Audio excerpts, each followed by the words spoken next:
Hello, welcome to our channel. This is Amazing Trinkets with Haley's Hangout. Hello. If you like this video, give it a thumbs up and make sure to subscribe and hit the bell notifications. And this is the first of hopefully many episodes where I'm going to start teaching Haley the aspects of tumbler making. So today's episode is going to be mostly safety 101 and what we need to use to make tumblers. So let's get started. I'm going to show you basically the initial materials of what we need to make our tumbler. So obviously you need one of these if you want to unbox that. That is our tumbler. We need a tumbler arm. Let me get a piece of foam here. Tumbler and all its glory. Alright. So this is a turner arm, which goes on your tumbler to rotate the cup. And this keeps your cup on the turner arm. Do you know why we rotate the cup? So that if there's any excess, it falls off? Yes, but ideally it's to keep an even coat of epoxy as it's going. Because if you don't, the epoxy is just going to sag. Right. So when you spin it, that epoxy just keeps even. We're going to put that in our tumbler. Smushy ding. So then we got the great debate. Prepping a tumbler, not prepping a tumbler. You can do this however you please. We're going to prep this tumbler though. Yeah, you got to give her, let me help you. So I kind of screw it in. So turn it in? Yeah, so just kind of screw it in there. It's pretty smushy, so there you go. Cool. And try to get it all the way down. Yep. Awesome. Crust fell off. All right, so we're going to sand this tumbler, try to get that shiny coating off there so our paint sticks better. So this is a piece of 220 grade sandpaper. You can go ahead and put on a glove if you want. That way you don't get some shavings on you. Get something to clean our cup with. I can't open it. Oh boy. Let me grab some paper towel. I went down there too. There we go.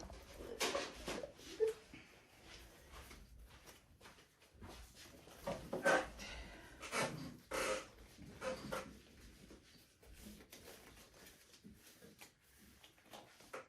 She's ready to go. Look at this. So ready. Two or one? One's fine. Okay. Because you can hold this with one hand and then sand with the other. And we're just going to try to get that smooth coating off there. Yep. I bet everybody loves that noise.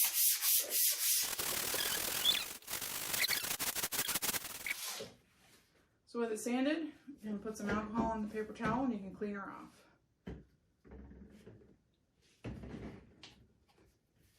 It's kind of dabby. You can just like pour some on. Like that? A little more. Be generous. There you go. Alright, then just wipe it off on the tumbler. You'll see it'll turn gray.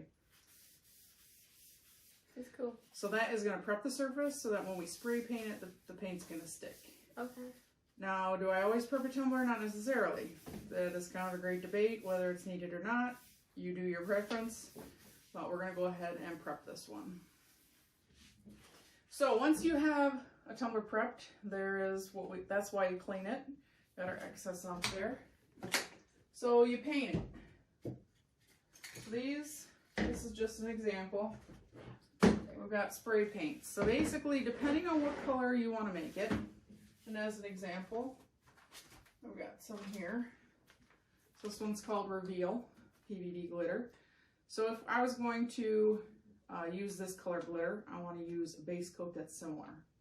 So that way, if there's any spots where maybe it's lighter, then it's not going to show the stain. Yeah, it's not going to stand out. So this probably isn't the best color, but you could choose something similar to this, and whoop, got glitter everywhere. That wasn't fully sealed. It's okay. So you'll pick a color similar and you'll spray paint it. And a lot of times I use white or black too, because with I don't know where I was going with that. We'll just cut that part. This is clear spray, so this is important if you use multiple colors of glitter.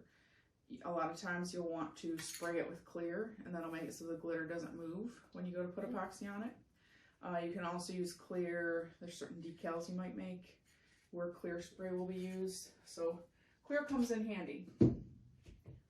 So once your tumbler is painted, the next step would be applying your glitter. There's many different ways to apply glitter.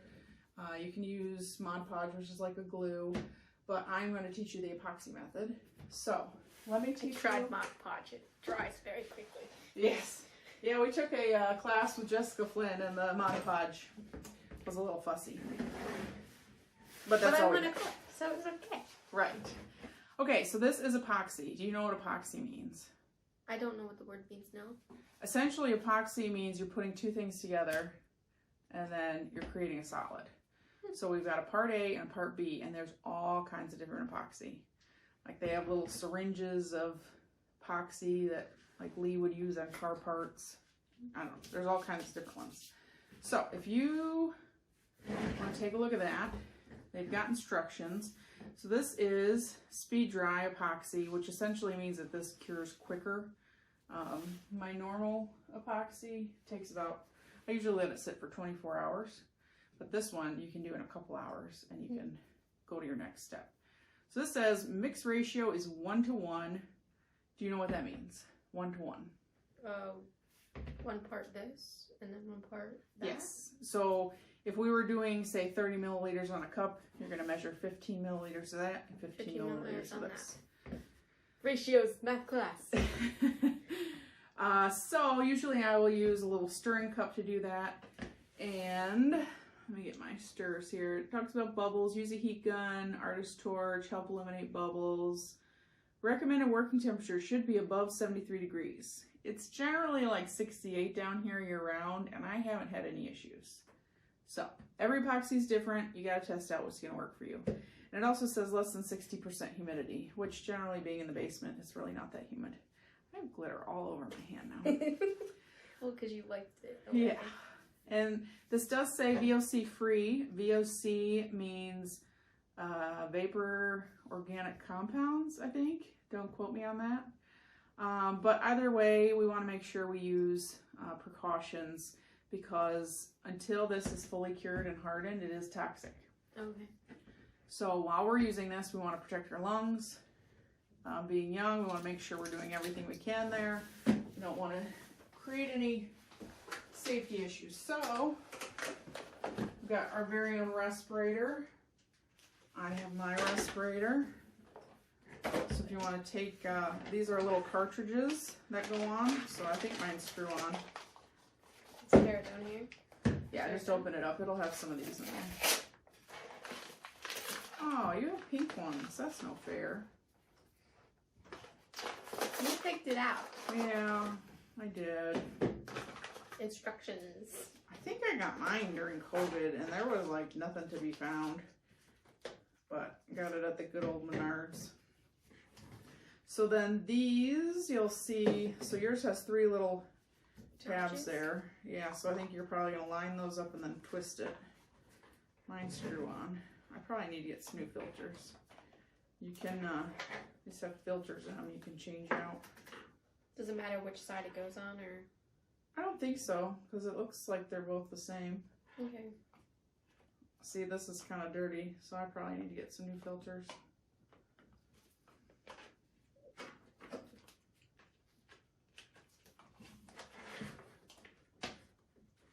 But it's just good to practice safety, make sure we're not breathing in anything we shouldn't be. I have a lot of dust on mine because I also wear this when I sand tumblers, because you don't want to breathe in that epoxy dust. It's Need some help? Yeah. Okay. Let's see here.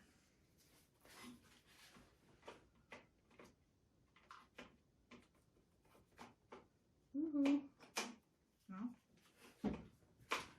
Oh my goodness. Do we need the instructions? No.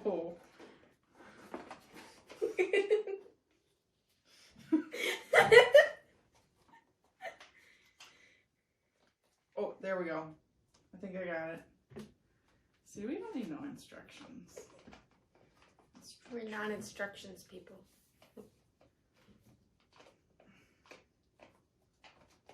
Come on now.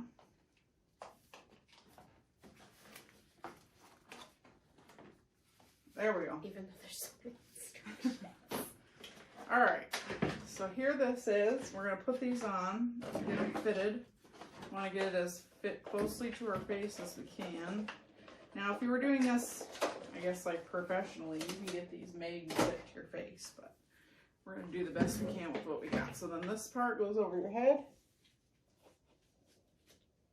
Then you got these two down here. Put that behind your head and clip them.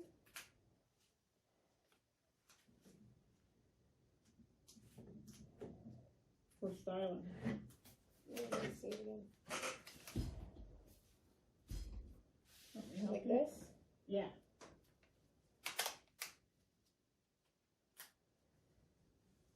Okay, so you want to hold this close to your nose, and then you're going to pull these as tight as you can. And then you got two here you can pull tight too. And you want that to be nice and snug, and you kind of feel that you're breathing through it.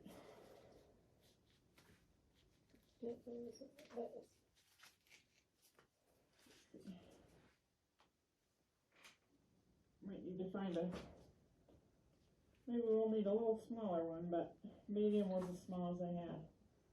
So this is going to just help protect us when we're using chemicals. We'll wear gloves on both hands and wear a respirator. So we can take these off. Set these back here. All right. And what's next? So Let's put this down here. we mix our epoxy. You apply the epoxy to the cup. We put glitter on it. Then we let it set, and we put more epoxy on it. So once you put your epoxy over the glitter, one of the things that you can use to eliminate bubbles is fire or a torch. So this is a butane torch, and this is a camping canister torch. I don't know the technical name. I personally have just been using this torch. This one, I haven't proven that it works any better for myself, so I just stick with the little guy because it's easier. But when working with fire, one thing we want to make sure we have easily accessible. Extinguisher. Do you know how to use one of these? I have never actually had to use one. So, do you know what PASS stands for? The acronym PASS. No, I don't. So it means pull. Wait. Pass. Is it pass? Pull. Oh yes. Okay. So you pull. There's a pin. Mm-hmm.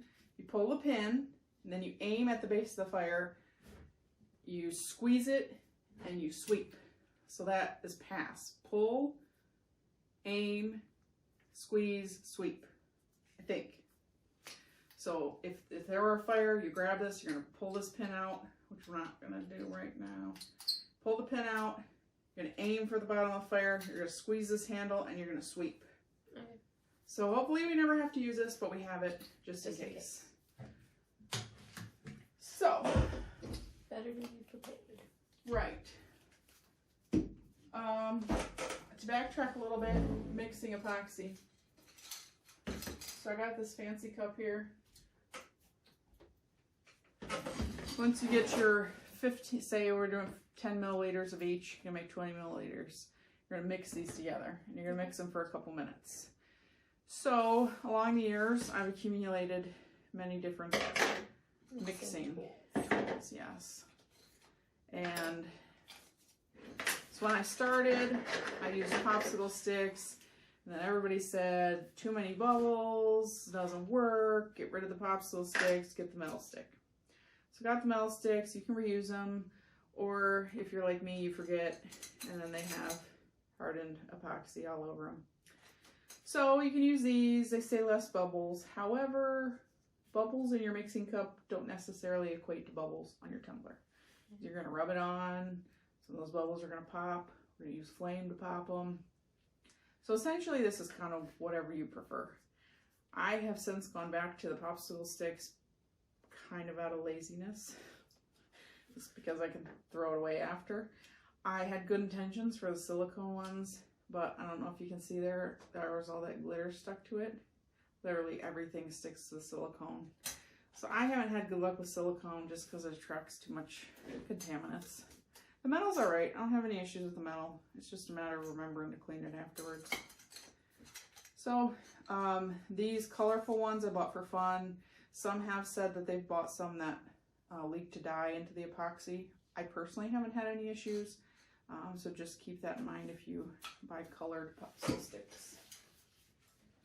So now we know, prepping our cup, we're gonna paint our cup, sand our cup, we're gonna mix epoxy, wearing our respirator, wearing our gloves, using fire. We're gonna use a fire extinguisher if necessary, which hopefully is never necessary. I'm trying to think if there's anything else in the basics. I think that mostly covers it. There's going to be more stuff when we go to clean a tumbler. For instance, using a knife to trim anything on the top so we can have some knife safety there. But I think that pretty much covers the basics. What do you think? I think that was fun. And what color do you want to make your first cup? Pink. Pink. So let's grab some pink glitter. Come right back and we'll pick one out. Proceeding with caution. Lots of sparkle. Here, okay. So many options. Make it pink.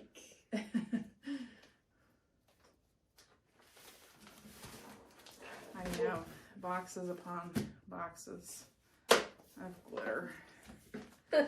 Yeah, it's a little messy. So here's a pink one. This one's not sealed. Yeah, it might be a little messy. Just a tad. Just a tad. I kind of gave up on the bottling of glitter. It was a lot of work. It was a lot of money to buy the bottles. And I don't know, I find it just as easier to use a bag. The only downfall is you don't see everything you have, but then you can just dig for it and get sparkly in the process. Pink. Maroon. Anything standing out so far? I like this one. Okay. But I also like this one. Okay. These are all.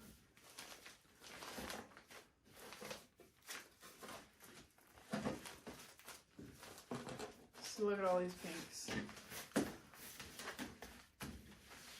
What do you think? I think there's a lot of pink. And for the first cup, we're just going to do one solid color, just to learn the basics. I like this one. All right. What do we got? What is it called? Be Mine. Be Mine by PVD Glitter. So catch us on our next episode where we're going to film Haley making her first tumbler. We're going to paint it, glitter it, and get it ready to go. Thank you guys for watching. Bye!